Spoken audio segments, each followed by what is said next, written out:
Hello everyone, welcome back to my channel BEd education with Sapna. इस video में आज हम देखने वाले हैं संस्कृत की वार्षिक पाठ योजना, संस्कृत का लेसन प्लान कैसे बनाते हैं। इस वीडियो में मैं आज आपको बताने वाली हूँ। इसमें आपको सबसे पहले डायरी में एंट्रीज करनी होती है, जैसे दिनांक, पाठ क्रमांक, प्रकरण, कक्षा, समय और विषय।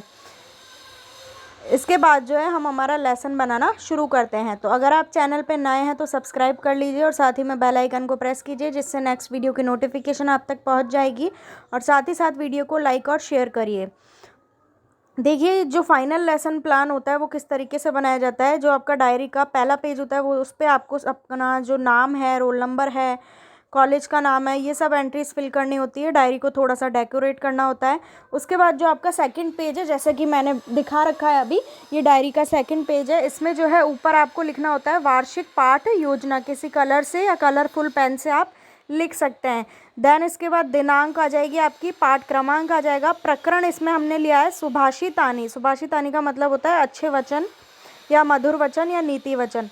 प्रकरण को हमेशा रेखांकित जरूर करें, मतलब इसको अंडरलाइन जरूर करना है आपको, अदरवाइज जो है डायरी में आपके नोट डल जाएगा और आपके नंबर भी कट सकते हैं। तो प्रकरण को रेखांकित जरूर करें, भूलना नहीं है। छोटी छोटी बातों का बहुत ध्यान रखना पड़ता है लेसन बनाते टाइम। क्लास आपको डालनी है। समय इसमें हमारा रहता है 30 मिनट का। विषय है संस्कृत।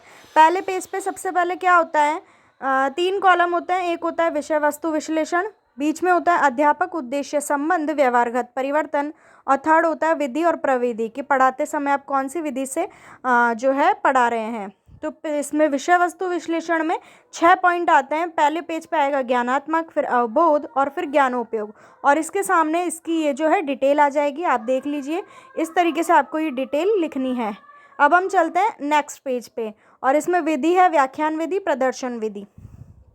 देखिए, अब जो है अगला पेज, 6 कौशल होते हैं टोटल। मैंने आपको बताया ज्ञानात्मक, अवबोध, ज्ञानोपयोग, कौशल, अभिरुच्यात्मकम, अभिवृत्त्यात्मकम। ठीक है, तो फिर इसके सामने जो इसकी डिटेल है वो आ जाएगी। इस तरीके से आप लिख लीजिएगा, और व्याख्यान विधि आ जाएगी। फिर नेक्स्ट पेज पे देखिए, विधि प्रविधि आपको वापस लिखनी होती है। प्रश्नोत्तर विधि, व्याख्यान विधि, सहायक सामग्री लिखनी होती है, जिसमें पाठ्य पुस्तक, मार्जिनी, सुधाखंडः, लपेट फलकम, संकेतिका आद्यः।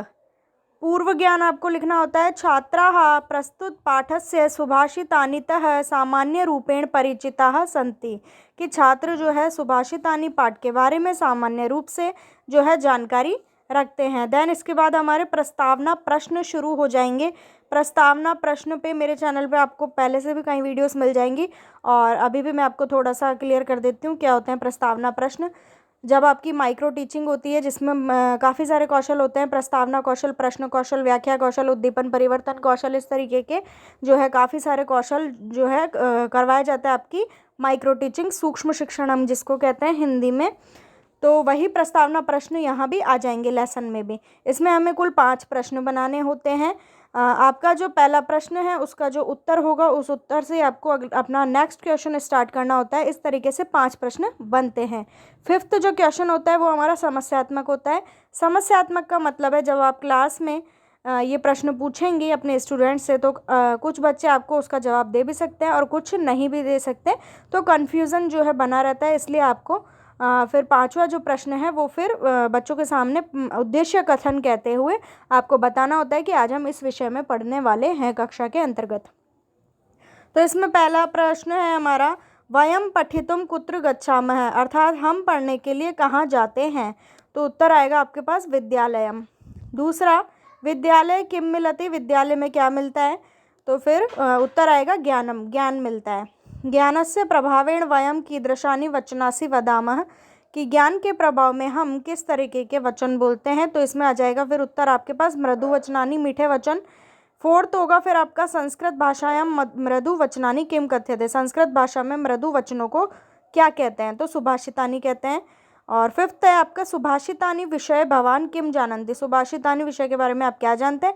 तो ये प्रश्न होगा समस्यात्मक। फिर हम छात्रों के समक्ष जो है आप उद्देश्य कथन कहेंगे। छात्राः अद्य वयम सुभाषितानि इति विषय पठिष्यामः। ठीक है, ऐसे आपको उद्देश्य कथन लिखना है अपनी डायरी में। फिर नेक्स्ट पेज पे हमारा शिक्षण बिंदु आ जाएंगे। आदर्श वाचनम, अनुकरण वाचनम, आदर्श वाचन के सामने आपको ये डिटेल लिखनी है, और ये जो श्लोक है चैप्टर सुभाषितानी में से लिया हुआ है, ये श्लोक आपको लिखना है। और अनुकरण वाचन के सामने आपको लिखना है छात्र अध्यापकः कतिपय छात्रान् अनुकरण वाचनाय आदेशम दास्यति, कि जो टीचर है वो कुछ छात्रों को जो है आदेश देगी अनुकरण वाचन करने का। ठीक है, जैसे जैसे टीचर बोलेगी वैसे वैसे बच्चे भी अनुकरण करेंगे श्लोक का। विद्यार्थी क्रिया में आपको लिखना है छात्राः मनोयोग पूर्वकम श्रोष्यन्ति, और नीचे लिखना है कतिपय छात्राः अनुकरण वाचनम करिष्यन्ति अन्यश्च श्रोष्यन्ति, अन्य सुनेंगे और कुछ छात्र अनुकरण करेंगे। ठीक है, इस तरीके से आपको ये वाला पेज तैयार करना है। फिर आपकी आ जाएगी सहायक सामग्री व शिक्षण कौशल। शिक्षण कौशल से मतलब है कि आपने कौन सी विधि यूज़ की है पढ़ाते वक्त, प्रश्नोत्तर विधि और व्याख्यान विधि, है ना। और फिर शामपट सार का कॉलम आ जाएगा। देखिए इसको मैं अच्छे से समझा देती हूँ। सहायक सामग्री में आपको क्या करना होता है, आपका जो शिक्षण बिंदु होता है उससे संबंधित आपको जो है एक मिनिएचर लगाना होता है। ये आप जो है गूगल पे सर्च कर लीजिए, आपको इस तरीके के फ़ोटोज़ मिल जाएंगे अपने टॉपिक से संबंधित, जो भी आपका टॉपिक हो। तो उसको जो है आपको फ़ोटो निकलवानी होती है, बिल्कुल ऐसे ही रंगीन फ़ोटो, और फिर आपको उसको जो है जिलेटिन में पैक करके टेप से आपको चिपका देना है, और इस तरीके से बॉर्डर पे जो है आपको कलर कर देना होता है। जैसे इसमें है पृथ्व्याम त्रीणि रत्नानि जल अन्नम सुभाषितम मूढ़ेः पाषाण खंडेषु रत्न संज्ञा प्रदीयते।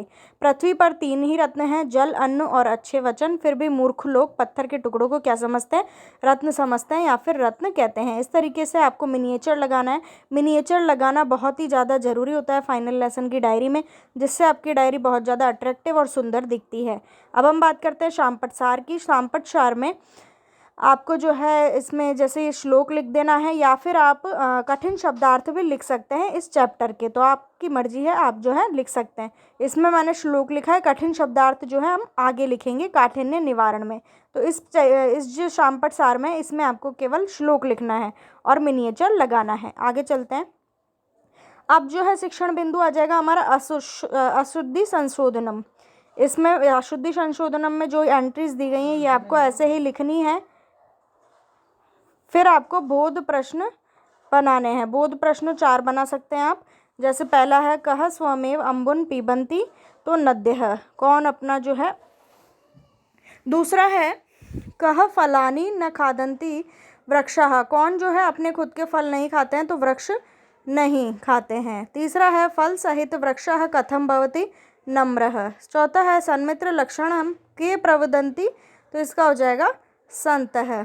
फिर इसके बाद आपका आएगा स्वस्वर मौन वाचनम। छात्राः अर्थग्रहण मूल्यांकनार्थम छात्रान् मौन वाचनाय आदेशम दास्यति। फिर इसके सामने आपको ये विद्यार्थी क्रिया में ये लिख देना है। फिर हम अगले पेज पर चलते हैं। सहायक सामग्री व शिक्षण कौशल, व्याख्यान विधि, प्रश्नोत्तर विधि। इसमें भी आपको देखिए इस तरीके से मिनिएचर लगाना है जैसे पहले लगाया था। इसमें सुभाषितानी पाठ के 3 श्लोक दे रखे हैं, ये भी आपका जो है निकल जाएंगे पिक्चर्स। आप सर्च कीजिए अपने टॉपिक से रिलेटेड और फिर निकलवा लीजिएगा। और इस पेज पे भी हम जो है मुख्य बिंदु लिखे हुए हैं हमने श्लोक में से ही। फिर हम नेक्स्ट पेज पे चलते हैं। अब हमारा आएगा काठिन्य निवारणम, स्वस्वर वाचनम, मूल भावन। ठीक है, तो आपको ये सब लिख देना है।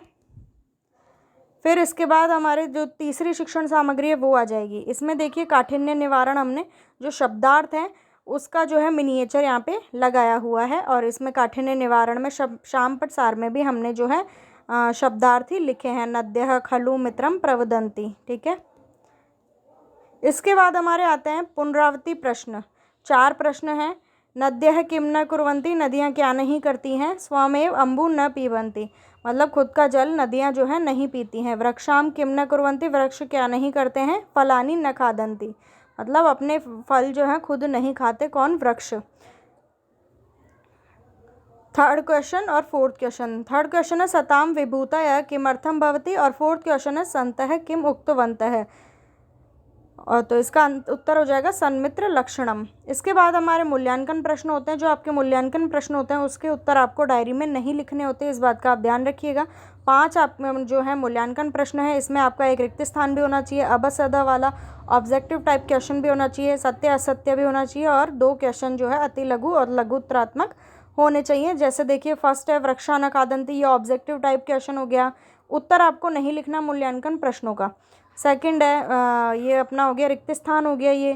थर्ड सत्य असत्य हो गया। फोर्थ जो है अति लघु हो गया। और फिफ्थ जो है लघुत्रात्मक हो गया। इसके बाद में आपको गृह कार्य लिखना होता है। पुस्तका अतिरिक्त कोअपि श्लोकद्वयम् लिखित अन्यतु, ठीक है। और फिर आपके लास्ट पेज पे आपको लिखना होता है पर्यवेक्षक टिप्पणी और नीचे अध्यापक हस्ताक्षर, ठीक है। इस तरीके से आपका जो है फाइनल लेसन की डायरी आपको बनानी होती है। मिनिएचर वगैरह का ध्यान रखें, अच्छे से लगाएं, शामपट सार अच्छे से लिखें। 3 मिनिएचर 3 शामपट आपकी डायरी में लगेंगे। डायरी साफ़ सुथरी अच्छी होनी चाहिए, तभी जो है आपको अच्छे नंबर मिल पाएंगे। तो चैनल पे सब्सक्राइब नए हैं तो सब्सक्राइब ज़रूर कर लीजिए और साथ ही में बेल आइकन को प्रेस करें। वीडियो को लाइक और शेयर भी करें। मिलती हूँ आपसे नेक्स्ट वीडियो में। Thank you.